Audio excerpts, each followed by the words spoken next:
voltamos. Agora o Pietro que tá jogando, o Pietro, você caiu. Pietro vai entrar aqui de novo. Pietro, você pode fazer seu look. Eu não tenho muito dinheiro, mas você pode fazer seu look, tá bom? Tá. Então, Galera. faz o seu look. Eu tô com look de menina, né? Jogar, Pietro já sabe fazer tudo, menos controlar muito direito o boneco. Ele é novo no jogo, mas tudo bem. Ele tá no meu celular, vamos. Que ele ainda não tem canal no YouTube, né? Eu vou fazer... Ô, Pietro, da próxima vez que você vir, traz o seu tablet que eu crio um canal pra você no YouTube, aí você tem. É, mas só que meu tablet trava muito. Então, no seu... No meu celular pode ser. Ó, já entrou aqui no game.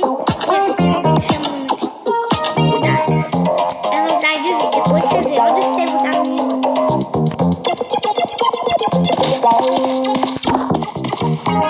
Gente, eu vou passear pela cidade. Calma, Pedro. Pedro, você não quer trocar essa roupa de menina aí? Não, vai.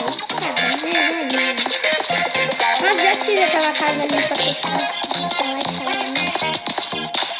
Pedro, é ali, olha, é ali. Eu sei.